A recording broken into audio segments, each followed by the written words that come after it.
우리는 왜 예수님을 알아야 될까요? 예수님의 정체는 과연 무엇입니까? 왜 우리는 죽자 사자 예수를 믿어야 구원을 받는다고 말을 하고 있을까요? 예수님은 가이사랴 빌립보에서 제자들에게 사람들이 나를 누구라 하느냐 이렇게 물어보셨습니다. 오늘 첫 번째는 일반인들이 가지고 있는 예수님에 대한 인식이었습니다. 오늘 일반인들에게 예수가 누구냐? 누구라고 생각하느냐? 이렇게 물어보면 많은 사람들이 부처님, 소크라테스, 예수님 이래서 3대 성인 중에 하나라고 말할 것입니다. 다른 나라 사람들은 소크라테스 동생이 우리나라에 살고 있다는 것을 모르고 있습니다. 노래를 들어보면 테스 형, 왜 이래 살기가 어려워요 이러는데 그 테스가 소크라테스인 것입니다. 사람들은 예수님이 가난한 자를 위하여 이 세상에 오셨고 가난한 자의 친구가 되어주신 위대한 스승이라고 생각을 합니다. 오늘 사람들은 교회에 대해서 예수님이 내 이웃을 사랑하라고 말씀하셨는데 교회는 비대면 예배를 안 드리려고 하기 때문에 이웃을 사랑하지 않고 예수님의 말씀을 지키지 않고 자기만 생각하는 이기적인 집단이라고 비난을 하는 것을 볼 수 있습니다. 만약 우리가 예수님은 하나님의 아들이시고 예수님의 보혈을 믿어야 구원을 얻는다 이렇게 이야기한다면 사람들은 미쳤다고 이야기하든지 너무 독선적이라고 말을 하든지 세상에는 구원받는 길이 여러 가지가 있는데 끝에 가면 다 합쳐진다고 이야기를 할 것입니다. 예수님께서 가이사랴 빌립보에서 제자들에게 일반인들이 나를 어떻게 말하고 있느냐 이렇게 물어보셨을 때 그때 사람들도 오늘 사람들과 다를 바가 별로 없었습니다. 누가복음 8장 27절과 28절을 보면 예수와 제자들이 가이사랴 여러 마을로 나아갈새 길에서 제자들에게 물어 이르시되 사람들이 나를 누구라 하느냐? 제자들이 여짜와 이르되 세례 요한이라고 하고 더러는 엘리야, 더러는 선지자 중에 하나라 합니다. 이렇게 대답했습니다. 예수님께서 갈릴리에서 사람들의 병을 고치시고 귀신 들린 자를 쫓아내시고 하나님의 말씀을 전하는 것을 보고 예수님은 죽은 세례 요한이 다시 살아난 것이라고 대답을 했습니다. 그렇지 않으면 구약시대 때 엘리야가 내려왔든지 아니면 죽은 선지자 중에 어떤 한 영이 예수님에게 붙은 것이라고 대답을 했습니다. 일반인 중에서 예수님을 하나님의 아들이라고 말한 사람은 아무도 없었습니다. 오히려 일반인이 예수님에 대하여 가지고 있는 생각은 대단히 미신적인 생각이었습니다. 어떤 사람은 구약시대 때 죽었던 어떤 선지자의 영이 예수님에게 붙어서 저런 설교를 하게 하고 저런 능력을 행하게 한다고 이야기했습니다. 일반인들이 예수님에 대해서 이렇게 이야기하는 것을 보면 그동안 예수님이 전도했던 거 아무 소용이 없는 것 같습니다. 예수님은 전도에 실패한 것 같습니다. 사람들은 예수님의 그 복음의 메시지, 그 능력을 보고서도 죽은 세례 요한이 다시 살아났다거나 또는 죽은 선지자 영이 붙어가지고 저런 설교를 하고 저런 능력을 행한다고 대답을 했습니다. 이것을 한마디로 이야기하면 예수님에게 무슨 능력이 있는 것은 틀림이 없지만 예수님에 대해서는 모르겠다는 것입니다. 오늘 두 번째로는 예수님이 과연 누구시냐 하는 것입니다. 예수님은 제자들에게 너희는 나를 누구라 하느냐 물어보셨습니다. 그때 베드로가 반장 아닙니까? 베드로가 주는 그리스도이십니다. 큐리오스, 주는, 이 주라는 말은 하나님께 쓰는 말입니다. 그래서 29절에 보면 또 물으시되 너희는 나를 누구라 하느냐? 베드로가 대답하되 주는 그리스도시니이다. 마태복음에 보면 주는 그리스도시요 살아계신 하나님의 아들입니다, 이렇게 대답하고 있습니다. 어떻게 베드로는 예수님이 하나님의 아들이라는 것을 알 수 있었을까요? 예수님은 어디를 봐도 사람입니다. 앞을 봐도 사람이고 뒤를 봐도 사람이고 옆을 봐도 사람이고, 예수님은 틀림없는 사람입니다. 그리고 예수님은 자신을 부를 때 인자라고 불렀는데 그 인자가 사람의 아들인 겁니다. 예수님은 자신을 하나님의 아들이라고 그렇게 부르지 않았습니다. 난 사람의 아들이다, 인자다. 예수님은 완전한 사람이었고, 그리고 자기 자신도 사람의 아들이라고 말씀하셨는데 어떻게 예수님은 그리스도가 될 수 있고 하나님의 아들이 될 수 있습니까? 그래서 아마 예수님에게 대한 가장 정확한 표현은, 옳은 것은 아니지만 갈릴리 출신의 선지자다 하는 말이 맞을 겁니다. 그분은 하나님의 아들이 아니에요. 생긴 모습이 하나님의 아들이 아니에요. 자기 자신도 사람의 아들이라고 말했습니다. 그래서 예수님의 제자들 중에서도 갈릴리 출신의 선지자라고 말했고, 예수님을 갈릴리 출신의 선지자라고 말하는 사람들이 많았습니다. 그런데 베드로는 주는 그리스도시요 살아계신 하나님의 아들이라고 고백을 했습니다.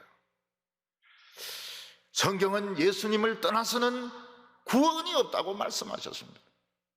예수님을 떠나서는 미친 것을 고칠 수 없습니다.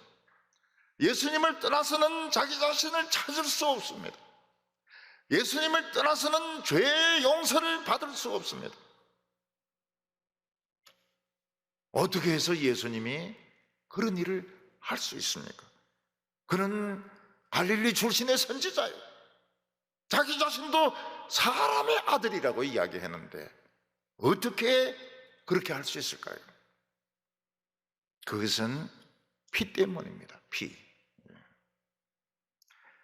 사람의 죄는 어떤 교양과 어떤 철학으로도 지워지지 않습니다.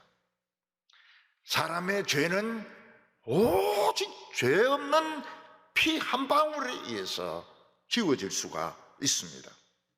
하나님의 아들이 참 숨어 계셨습니다. 천국에서도 비밀이었습니다.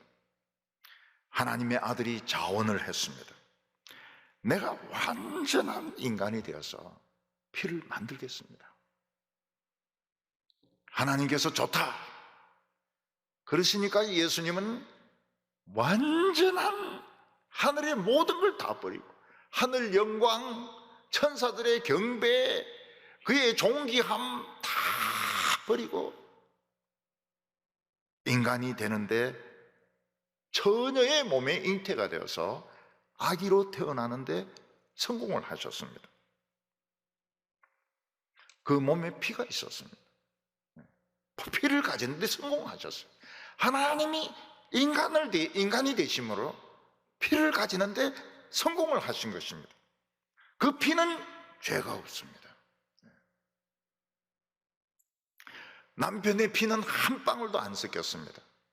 오로지 마리아의 태만 빌려주고 하나님이 그 태에 들어오셔서 인간이 되었기 때문에 죄가 없었습니다. 여기에 성령님의 도움이 절대적이었습니다. 성령님이 하나님의 아들을 작게 만들고 작게 만들고 작게 만들어서 굉장히 작게 만들었습니다. 그래서 여자의 몸에 임신되는데 성공하게 했습니다. 사람들이 보기에 예수님은 갈릴리 사람입니다. 그는 인간이었습니다. 그래서 예수님을 갈릴리 출신 선지자로 보는 것은 너무나도 당연한 것입니다. 그런데 어떻게 베드로는 예수님이 그리스도시요 하나님의 아들인 줄 알았을까요? 성경 말씀밖에 없습니다. 성경 말씀. 성경 말씀을 믿었기 때문에 그 고백이 나온 것이지, 예수님을 보면 인간입니다. 틀림없는 인간입니다. 그 피를 가지고 있습니다. 예수님은 완전한 인간이 되셨기 때문에 사람이 예수님을 하나님의 아들로 보는 것은 불가능했습니다. 그래서 예수님은 선지자를 통하여, 하나님은 선지자를 통하여 미리 예언을 하셨는데, 메시아가 오시면 맹인이 눈을 뜰 것이요, 귀머거리가 들을 것이며 벙어리가 노래할 것이며 장애인들이 벌떡 깨어 일어나서 사슴처럼 뛸 것이라고 예언을 했습니다. 그래서 어떻게 생기셨든지 맹인의 눈을 뜨게 하고 귀머거리의 귀를 열리게 하면 그분은 메시아인 겁니다. 그걸 베드로는 믿었던 것입니다. 그런데 사람들은 하나님의 아들이 오시면 세상을 바로 심판할 거라고 믿었습니다. 구약 선지자는 그가 오시는 날은 크고 두려운 날이 될 거라고 했습니다. 그는 하늘도 움직이고 땅도 움직이고 바다도 흔들 것이라고 말씀하셨습니다. 세례 요한은 그가 오시면 알곡은 모아서 곳간에 드리고 쭉정이는 따로 모아서 영원히 꺼지지 않는 불에 던지리라고 말씀하셨습니다. 예수님은 맹인의 눈을 뜨게 하시고 귀머거리의 귀가 열리게 하시고 벙어리로 말하게 하셨지만 심판하지 아니하셨습니다. 그렇지만 크고 두려운 날은 이미 임했습니다. 우리 인간이 하나님으로부터 유기된 것, 버림받은 것 자체가 크고 두려운 날이 임한 것입니다. 곧 부서질 것입니다. 예수님의 피는 참 어려운 과정을 통과해야만 했습니다. 죽어야 됩니다. 지옥을 통과해야 됩니다.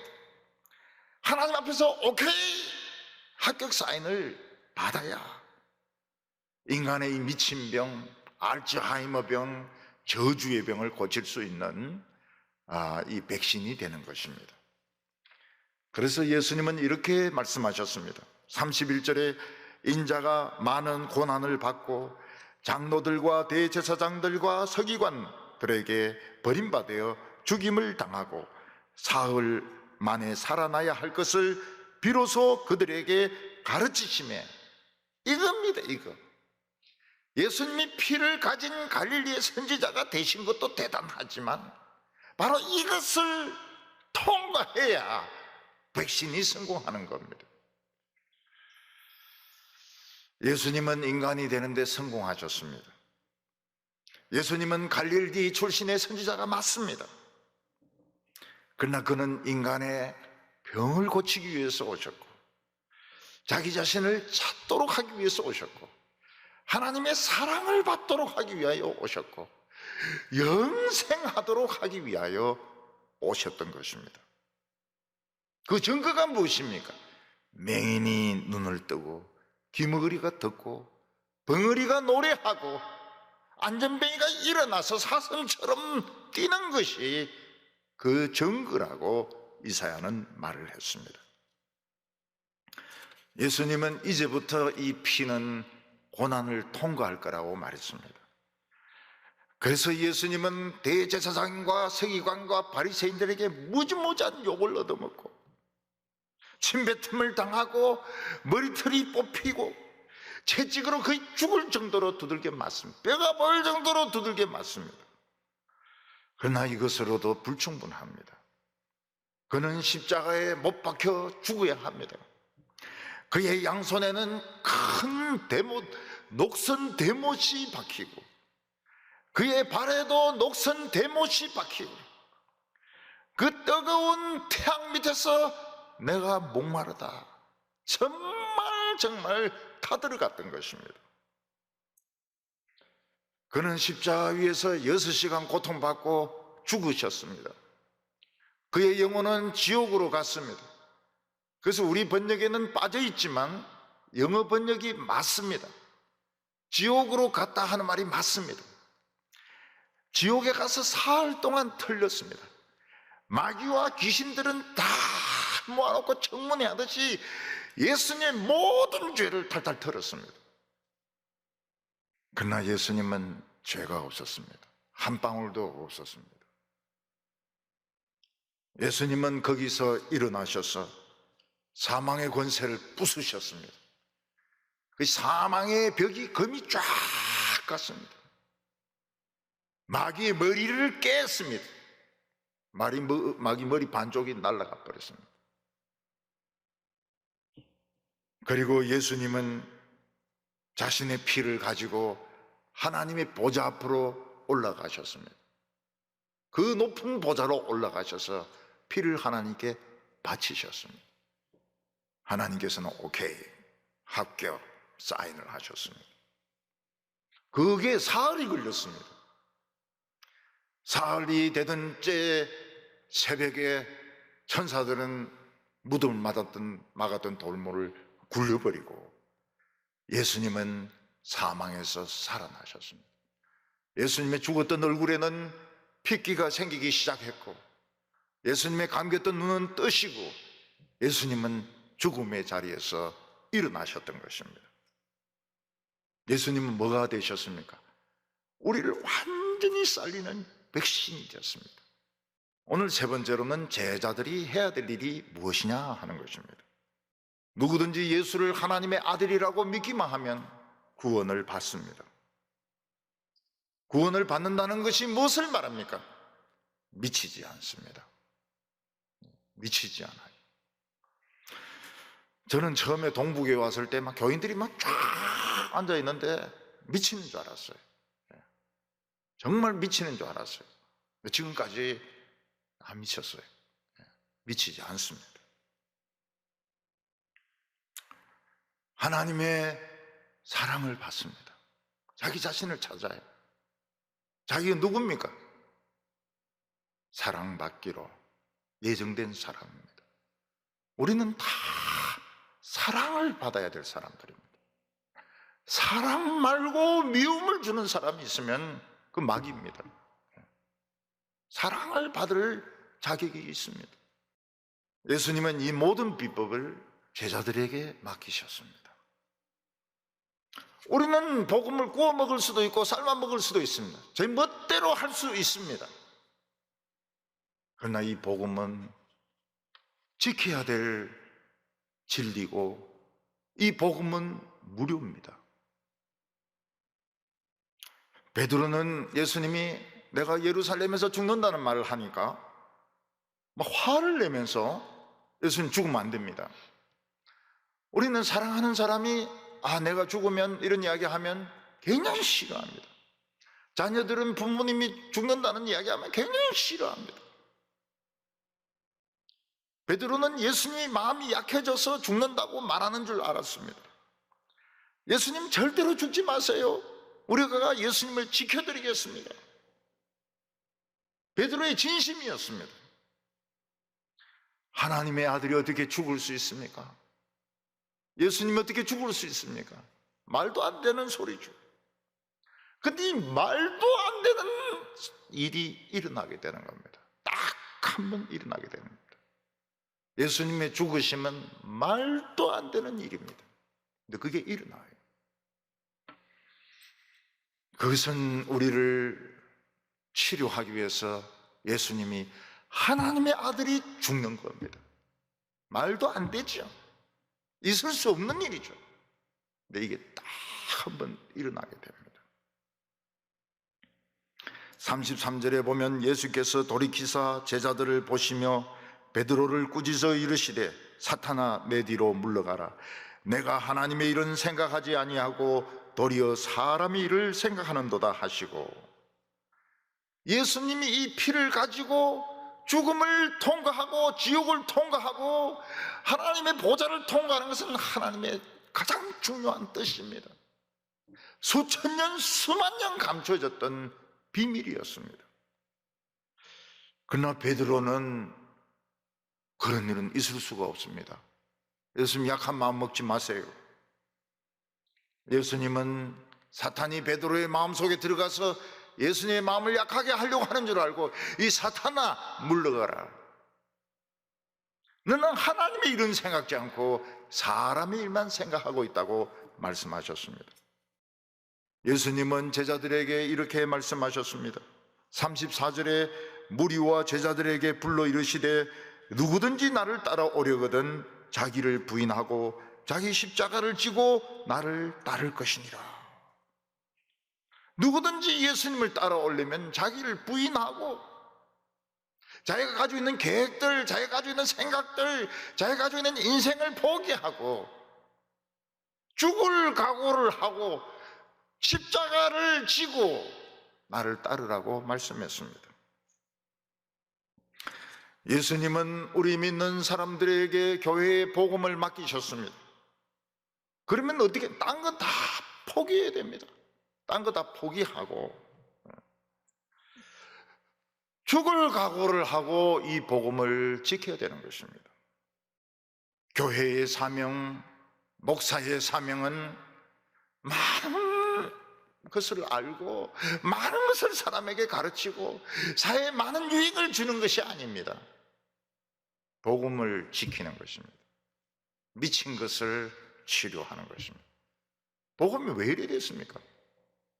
목사가 왜 그렇게 됐어요? 목사가 왜 그렇게 공부를 많이 하려고 그러고, 왜 그렇게 교회가 관심이, 언제 그래 세상에 관심이 많았나요? 사탄아 물러가라. 우리는 모든 것을 부인하고 자기의 야망과 욕심과 인기를 포기하고 목숨을 걸고 이 복음을 지켜서 무료로 사람들에게 나누어줘야 되는 것입니다. 그런데 예수님은 참 우리에게 너무 참 희망을 주는 말씀을 하셨습니다. 누구든지 죽으려고 하는 자는 살고 살려고 하는 자는 죽을 것이라고 말씀하셨습니다. 목숨을 걸고 복음을 지키는 자는 살고, 복음을 부끄러워하고 예수님의 피를 부끄러워하고 복음을 다른 거로 변질시키는 자는 죽는다고 말씀하셨습니다. 여러분, 우리는 지금 하나님의 사랑을 받을 자격이 있습니다. 오늘 하나님의 사랑을 많이 받으시기 바랍니다. 나는 참 가난하고 나는 뭐 없는 것도 많고 그렇게 생각하지 마세요. 하나님의 사랑받을 자격이 있습니다. 우리는 미친 사람들이 아닙니다. 우린 좀비가 아닙니다. 우리는 영생할 것입니다. 이 살과 뼈를 반납하고는 영생할 것입니다. 우리 성도들에게 죽음은 영원한 세계의 여행입니다. 그래서 울지 말자 그랬습니다. 우리 성도들 죽으면 울지 말자. 참 멋진 여행을 떠났는데 왜 우냐? 그러니까 젊은 사람들은 그래도 울어야 된다는 거예요. 그래도 엄마 아버지 돌아가시는데 안 우는 사람이 어디 있냐고. 멋진 여행을 떠나는 것입니다. 사랑하는 성도 여러분, 내가 사랑받는 자인 것을 기억하시기 바랍니다. 이 모습 이대로 대단하다는 것을 아시기 바랍니다. 우리는 좀비가 아닙니다. 좀비를 상대할 필요가 없습니다. 나사렛의 선지자, 그분은 하나님의 아들이셨습니다. 그는 피를 가지기 위해서 인간이 되셨습니다. 죽음을 통과하고 지옥을 통과하고 하나님 앞에서 오케이 합격을 받고 살아서 오셨습니다. 우리에게는 엄청난 미래가 있습니다. 엄청난 축복이 있습니다. 사랑하는 성도 여러분, 예수를 알지 못하면 자기를 찾지 못합니다. 아무리 동양철학, 서양철학, 태세형을 공부해도 자기가 누군지 모릅니다. 알츠하이머입니다. 우리는 자기를 찾았습니다. 누굽니까? 하나님의 사랑받는 자녀들입니다. 하나님의 아들이 죽어줄 정도로 사랑받는 자녀들입니다. 이 사랑받으시고 축복받는 성도들 다 되시기를 바랍니다.